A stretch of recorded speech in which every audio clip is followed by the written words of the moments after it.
Podría decir que la GoogleNet fue la red neuronal que puso el broche final a todas las redes neuronales convolucionales que empezaron en 2012 con la AlexNet. Y es que en 2012 con la AlexNet se empezaron a hacer una serie de redes neuronales basadas en el dropout para evitar el sobreajuste, ¿vale? Para evitar el overfitting.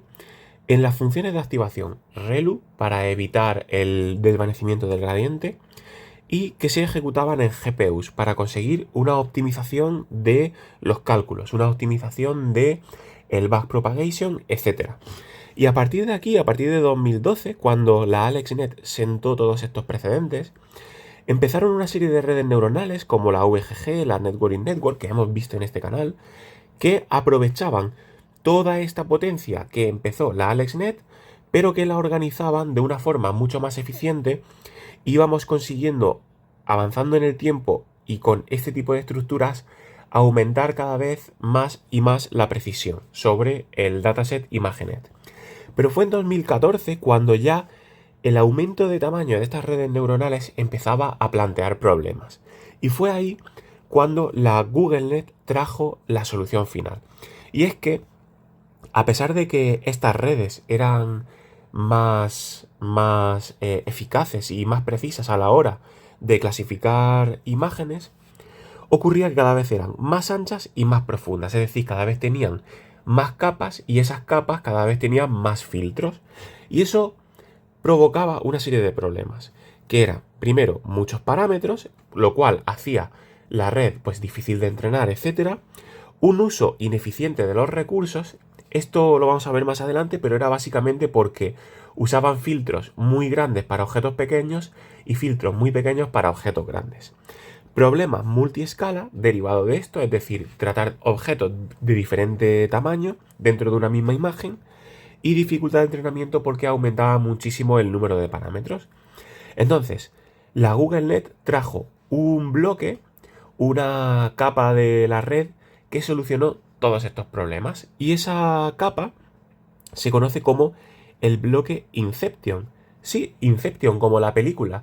En España se conoce como la película de Origen, aunque creo que en otros idiomas pues se conoce como Inception. Y es que está basado en eso porque tiene diferentes capas de abstracción. Al igual que en la peli, pues tú te puedes meter dentro de un sueño y dentro de ese sueño te metes dentro de otro sueño, etcétera. Pues la idea era un poco parecida, ¿no? Tener diferentes capas donde cada una de esas capas fuera capaz de hacer una tarea en concreto. Entonces, esto sería un bloque Inception, ¿vale? Aquí empezaría el bloque Inception y aquí acabaría. Y vamos a ver en qué consiste cada uno de esos bloques de abstracción, mejor dicho, de capas de abstracción, y, y así vemos cómo funciona el bloque en general. Entonces, la primera capa va a encontrar simplemente correlaciones no lineales entre los elementos de los canales de la imagen de entrada. Y además va a reducir la dimensión con una convolución uno por uno. La segunda rama primero va a reducir la dimensión con convoluciones uno por uno y luego va a encontrar objetos que tengan un orden de magnitud de tamaño de 3 por 3 dentro de esta imagen. La siguiente capa hace lo mismo, reduce la dimensión con una convolución uno por uno y coge objetos de un tamaño ya mucho mayor en la imagen. Y por último, esta capa lo que hace es que promedia con un max pooling. Bueno, no es promediar exactamente, ¿no? Sino que es coger el máximo valor de una serie de píxeles, reduce el tamaño de la imagen, la resolución, cogiendo el píxel de mayor valor numérico.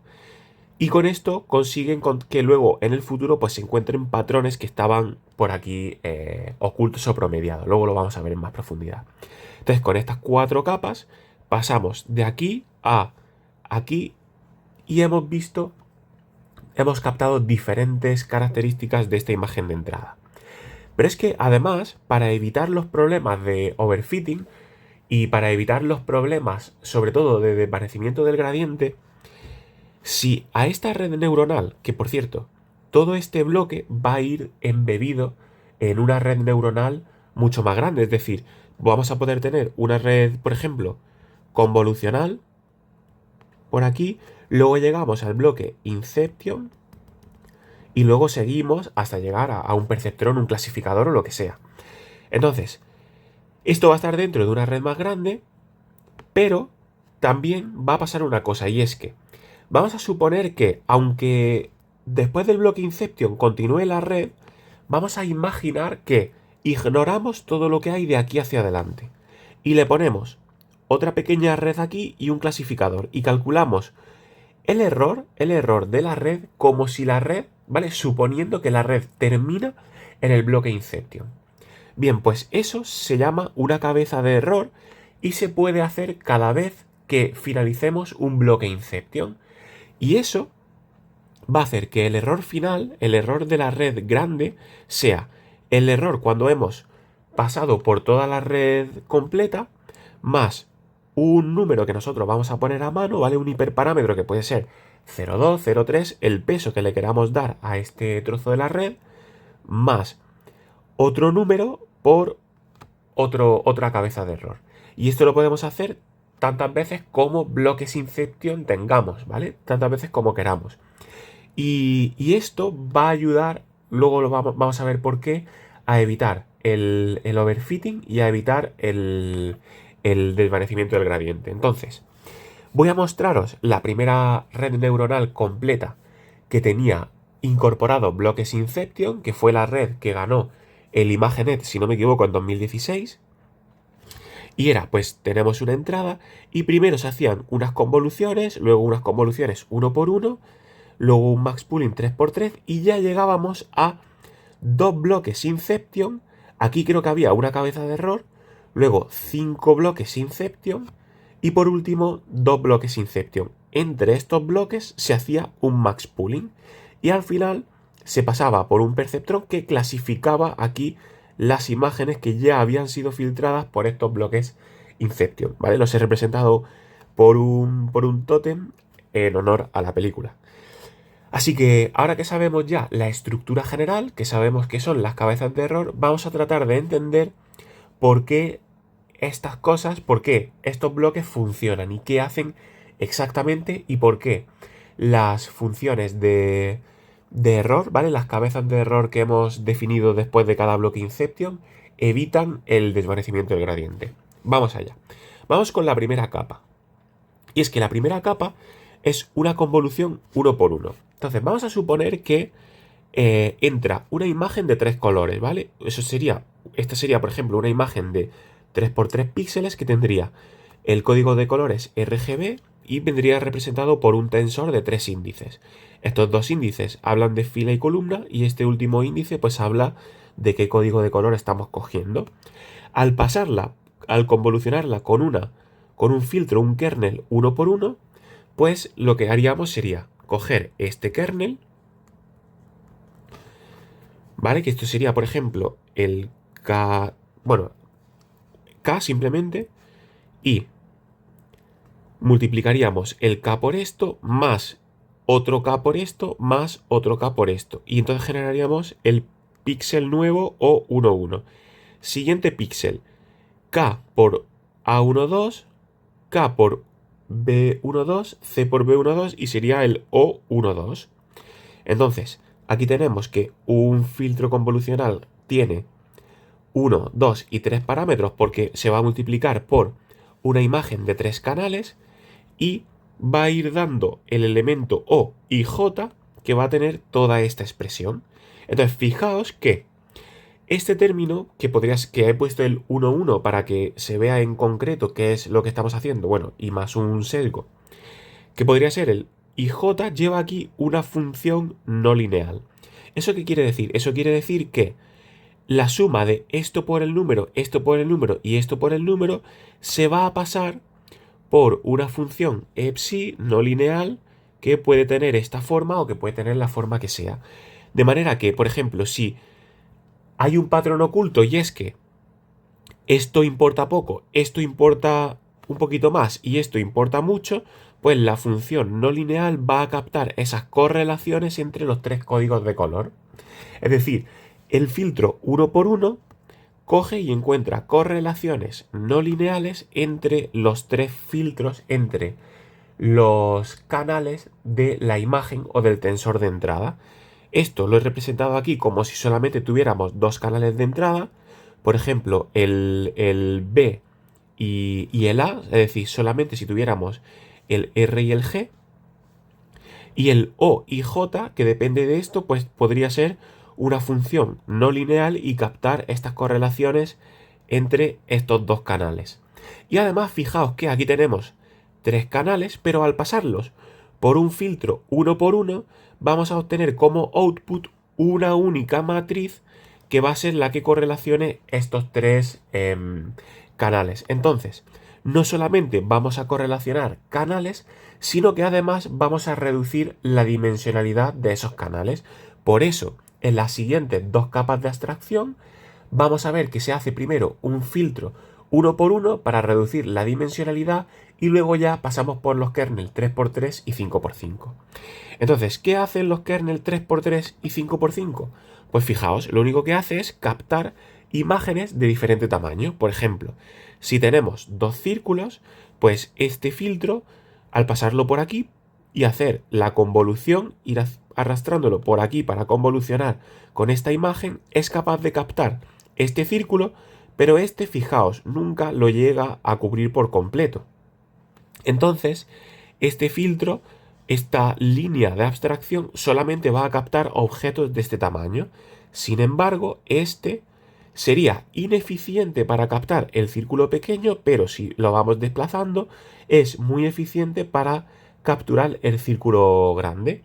Así que con esto conseguimos eliminar el problema de multiescala de objetos que presentaban la AlexNet o la VGG, etcétera, porque recordad que antes íbamos poniendo filtros de, por ejemplo, 3x3, luego 5x5 o viceversa, 5x5, 3x3, etcétera, y siempre se pasaba toda la imagen con todos los canales o por este, pero nunca por los dos a la vez, con lo cual ahí perdíamos información y perdíamos, sobre todo, era ineficiente. Ahora con el bloque Inception pasamos por las diferentes capas y conseguimos ser mucho más eficientes. Y por último, el max pooling, al promediar esto, al reducir la resolución, estamos haciendo algo así como una especie de media móvil. Entonces estamos pasando de esta imagen a esto. Por tanto, si tenemos una imagen o un objeto que tiene un patrón circular, al pasarlo por el max pooling, luego podemos encontrar ese patrón mucho más sencillo que si lo pasamos por la imagen entera. Además de reducir la dimensión, porque el max pooling de 3x3 pues se queda solo con un píxel. Entonces estaríamos pasando de 9 píxeles a un píxel. Y con esto pues conseguimos, digamos, suavizar y encontrar de nuevo otro tipo de patrones. Bien, ¿qué nos queda por entender? Pues nos queda por entender, ahora que ya hemos entendido las cuatro ramas, vamos a tratar de entender por qué las cabezas de error son eficientes para evitar el desvanecimiento del gradiente. Y es que quiero recordar que el desvanecimiento del gradiente viene porque para calcular cómo cambia la función de error al cambiar un parámetro de la red, acordaros que para entrenar la red tenemos que hacer el backpropagation, calcular las derivadas y en función de las derivadas modificamos los pesos y los sesgos. Para hacer esa operación tenemos que hacer la regla de la cadena. Y la regla de la cadena es multiplicar muchas derivadas. Y la derivada de la función de activación es típicamente más pequeña que 1, sobre todo en funciones de activación como la sigmoide o la tangente hiperbólica, etc. Y al multiplicar muchas veces números más pequeños que 1, pues lo que va pasando es que vamos convergiendo a 0. De manera que si tenemos una red tremendamente profunda, pues multiplicamos muchos números más pequeños que 1 y esto se hace 0, haciendo así que la red no se entrene. ¿Cómo se puede evitar esto? Bueno, pues si hacemos la red más cortita, más eficiente, pues tendremos aquí muchos menos números y al tener menos números, pues evitamos multiplicar tantas veces números más pequeños que 1. Pero hay un nuevo truco, que es el siguiente. Y es, vamos a suponer que tenemos aquí una cabeza de error en este trozo y una cabeza de error en este trozo. Claro, para minimizar este error, solo tenemos que calcular las derivadas desde este punto de la red hacia atrás. Nos hemos evitado todas las derivadas desde aquí hacia adelante. Esos son muchísimos términos. Y por tanto, hemos evitado que todos estos términos empujen a la derivada a cero. Si lo hacemos desde aquí, pues nos evitamos que todos estos términos de aquí en adelante empujen la derivada a cero. Y luego hacemos este para asegurarnos de que todo al completo funciona bien. Entonces, estas cabezas de error no solamente ayudan a que este error sea más eficiente, porque hacen que aquí la red trate de acertar lo máximo posible y aquí la red trate de acertar lo máximo posible, sino que también ayudan a que de aquí para atrás la red se entrene muchísimo mejor y que de aquí para atrás la red se entrene muchísimo mejor. Así que con todos estos ingredientes, las capas de abstracción y las cabezas de error para ayudar a que no haya desvanecimiento del gradiente y la red se entrene cada vez mejor, hemos matado muchísimos pájaros de un tiro y hemos conseguido que el error que estábamos en ese momento teniendo con la AlexNet, etcétera, rondaba entre el 10 y el 15% y esta red, si no me equivoco, ha conseguido tener errores cercanos al 5%. Es decir, las capas de abstracción son realmente eficaces para captar toda la esencia y toda la información de las imágenes de entrada. Además, estos bloques Inception, no solamente se quedan en redes convolucionales, se pueden meter en otro tipo de redes para hacerlas más eficientes y capturar otro tipo de patrones. Con lo cual, estos bloques os los vais a encontrar en el futuro como parte de otras redes mucho más complejas. Así que nada, espero que os haya gustado este vídeo, que se haya entendido cómo funciona bien todas estas capas y todos estos bloques. Y nos vemos en próximos vídeos. Gracias por estar ahí. Chao.